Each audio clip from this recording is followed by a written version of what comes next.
اللہ کے علاوہ کسی کو پریشانی میں، تکلیف میں، غم میں پکارنا، یہ بھی شرک کی عبادت ہے۔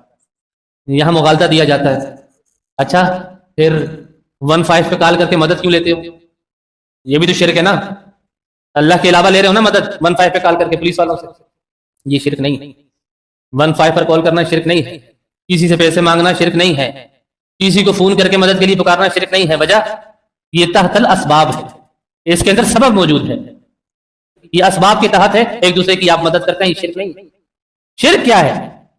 ما فوق الاسباب، اگر کسی کو پکار رہے ہیں، ما فوق الاسباب، بغیر کسی سبب اور ذریعے کے اگر کسی غیر کو پکار رہے ہیں، جیسے شیخ عبد القادر جیلانی رحمۃ اللہ علیہ دنیا میں نہیں ہے، آپ ان کو فون بھی نہیں کر سکتے، دنیا میں نہیں ہے نا، اللہ کے پاس چلے گئے، بردخ میں چلے گئے۔ اب میں یہاں کراچی میں کھڑا ہو کر پکاروں المدد یا غوث اعظم، اب یہ ما فوق الاسباب، میں نے ان کو پکارا ہے، اب یہ شرک ہے۔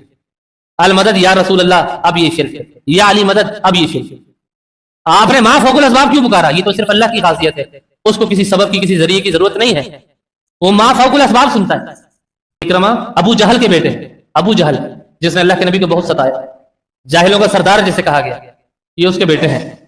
اللہ کے نبی صلی اللہ علیہ وسلم نے جب مکہ فتح کیا تو یہ اکرمہ ڈر کر بھاگا، ملاح کو کہتا ہے کہ بھگا کشتی کو جلدی جلدی، ورنہ میں آج قتل کر دیا جاؤں گا۔ سمندر کی گہرائی میں جب پہنچے تو کشتی جو ہے بھمر کے اندر پھنس گئی۔ اب اکرمہ نے یا حبل یا حبل، جن کے خدا تھے جو مکہ میں رکھے ہوئے تھے، بہت حبل اور منات، ان کو پکارنا شروع کر دیا۔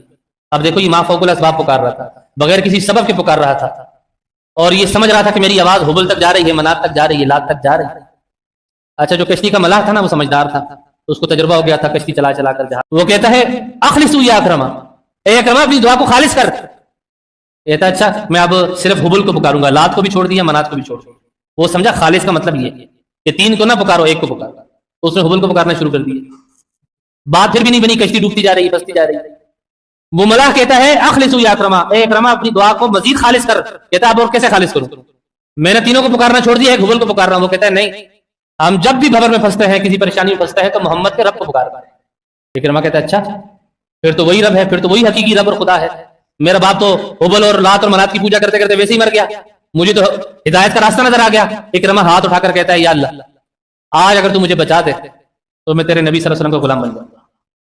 اور ایسے ہی ہوا، اللہ نے سنی، بچ گئے، اور اللہ کے نبی صلی اللہ علیہ وسلم کے پاس آئے، کلمہ پڑھا اور صحابی بن گئے۔ آج کا مسلمان پریشانی میں پھنستا ہے تو کہتا ہے یا علی مدد۔ کوئی کسی کو پریشانی بتاتا ہو، کہتا ہے تو نے 11ویں کی نیاز کی تھی؟ کہتا نہیں میں نے 11ویں کی، تبھی تو پریشان ہے، تبھی تو تیرے گھر میں خیر و برکت نہیں ہے، تو نے نیاز ہی نہیں کی۔